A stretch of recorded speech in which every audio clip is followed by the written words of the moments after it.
Hello everybody. Today we're going to give a demo video of our application for the course Information Visualization called FOODistics.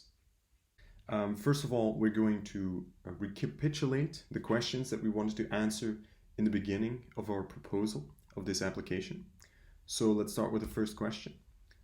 What ingredients are most used in recipes? This would actually give an overview of what foods are preferred or are actually substantials or fundamentals for most recipes. The next question that we want to answer is what allergies are most common relative towards each other, and just what allergies are very common in general.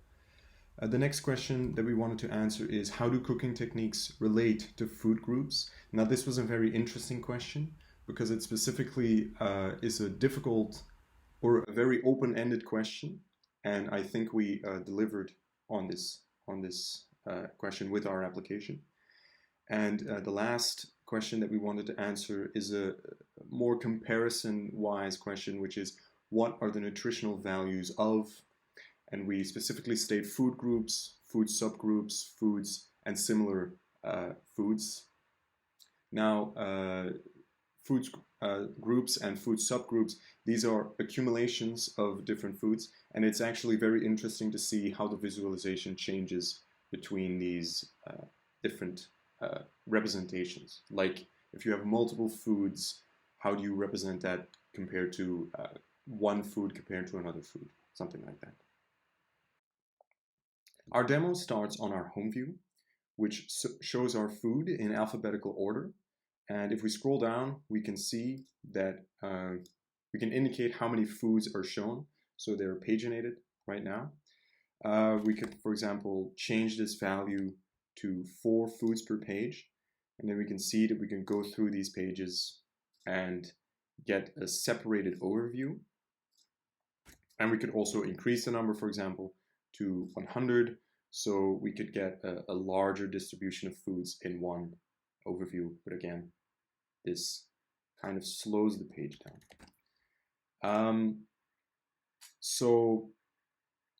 One of these things to narrow down our view on a group of foods is the search option. So if we're, for example, looking for one food, we could just look it up, like pineapple. But we could also look at different groups of foods, and it will be interesting in the next part of our home view. For example, if we want to see all our milk products, we could see this, and then we can also see subgroups of that group. For example, fermented milk products, and we could see like this is the collection of foods that is available in our data set. The next thing that is quite interesting is if we, for example, pick a food group, we could get an overview of the nutrition values. For example, we now have clicked on cereals and cereal products, and it populates an overview of all the nutrition values, and we could see a distribution of which nutrients actually are, or nutritions actually are interesting or are prevalent. Carbohydrates, for example, is very prevalent. We could order these nutrients or nutritions by clicking on the header, and then it orders them ascending or descending. Interesting to note is if we scroll down, there are also sometimes values which are not held in the database, which return a NaN value. And if we order them by ascending, these NaN values are not at the top, so they don't obscure our view. And we could also, via this way, go through the food view page by clicking on one of these names indicated at the left. And again, we could use all the filter options like the pagination and the food groups to get a better overview at the top. The next thing that we wanted to show was the allergies. So again, from the same food group that we have selected, we could see what allergies are available. Currently corn allergy and gluten allergy. And this gives a percentage of all the allergies which are currently shown on our view. And if we hover on this bar chart, then we can see how many of the foods that are displayed actually have this allergy, which is 1 out of 24. And also shows an interesting icon. But for example, if we go to milk, it shows a different icon, which these icons are made for more prevalent allergies, like milk allergy, like gluten allergy. And these again could also be ordered. A better example of our allergies page is as follows. So we now have multiple food items which show multiple allergies. So we have around 100 foods displayed. And at the top we can see all the allergies that are shown.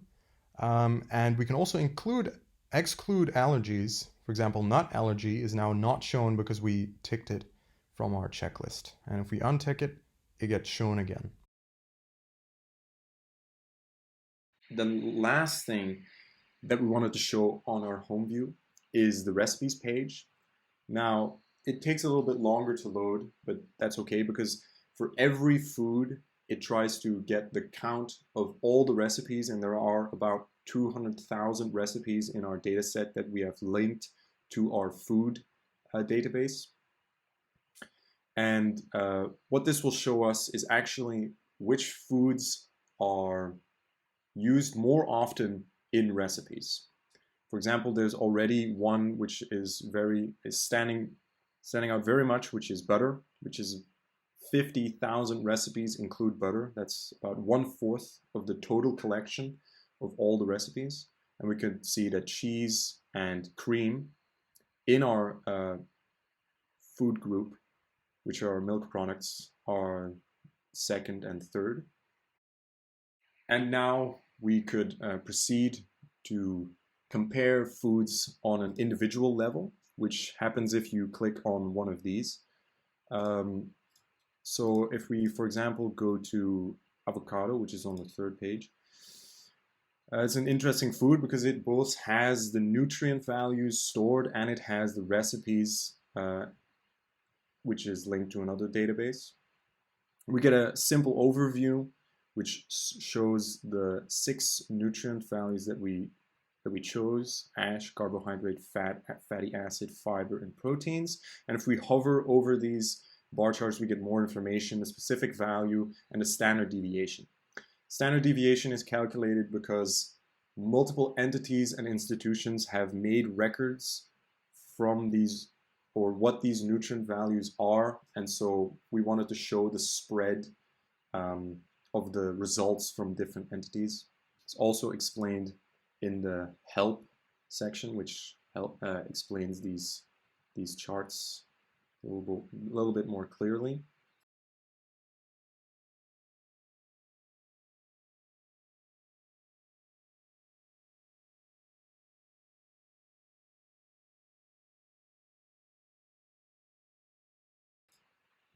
The next thing that we can see is a different representation of this of these nutrient values, which you can just click here and get a different representation. Is a radar plot. Now, this is a more interesting representation if we select multiple foods, which we'll do shortly. We can also see some additional information like the food groups, the subfood groups, what allergies are available, which if you hover over this will actually tell you the name and the Latin name.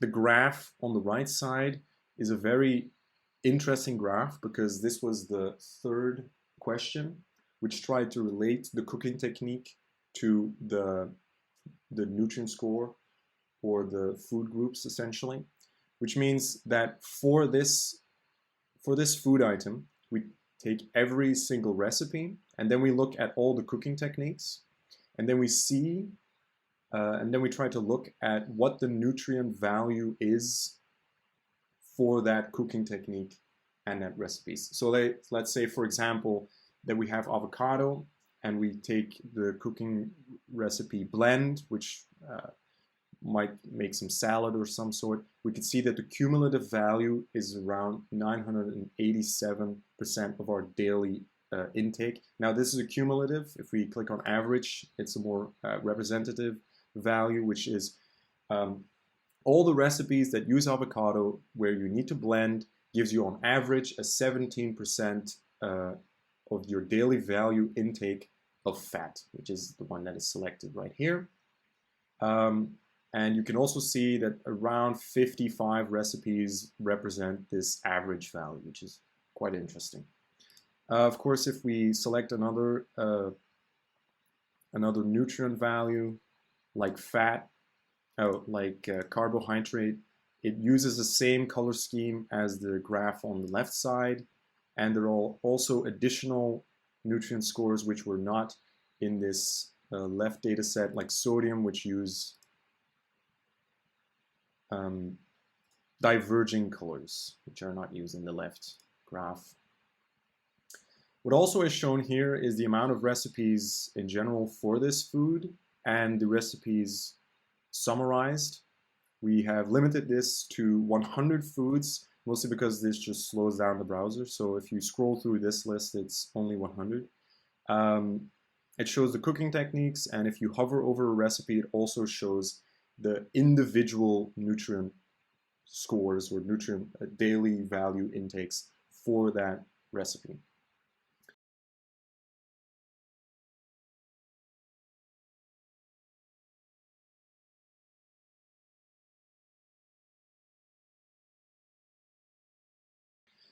Now, if we go to the compare page, we could add additional foods to this view. For example, we have avocado. We could go to peanut and then see that the colors represent the different data sets, meaning that the blue color represents the blue graph in the blue data set in that graph.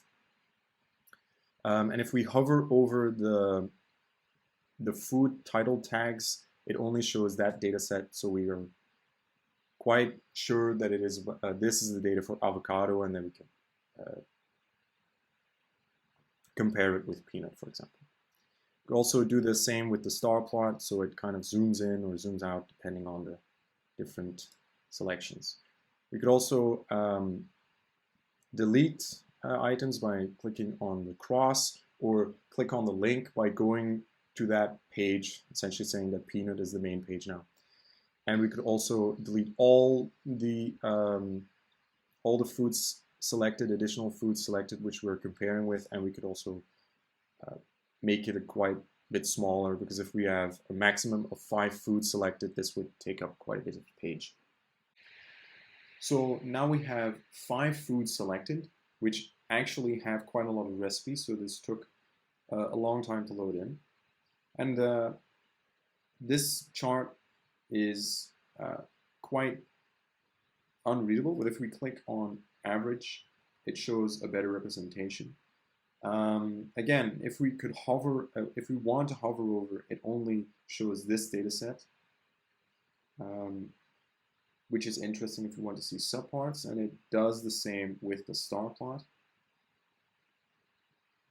You can also use the legend here to click paste sub data sets to see their representations.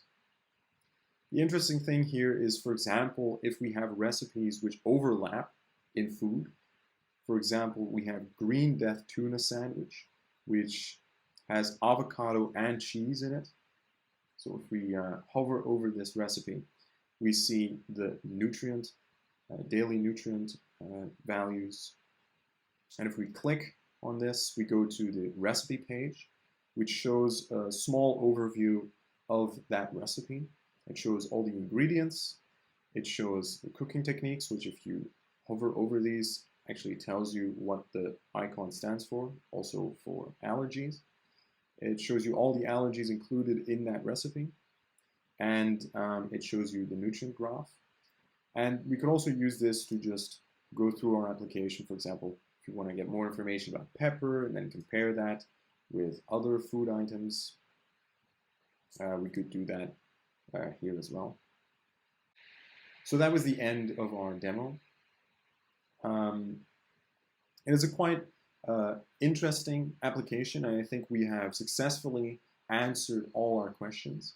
I think our visualizations are also quite well done, specifically in the interaction part, and the overview of the foods is quite well done. Our consistency in color and metaphors throughout the application is also successful. Thank you for listening, and I hope you have a good rest of your day.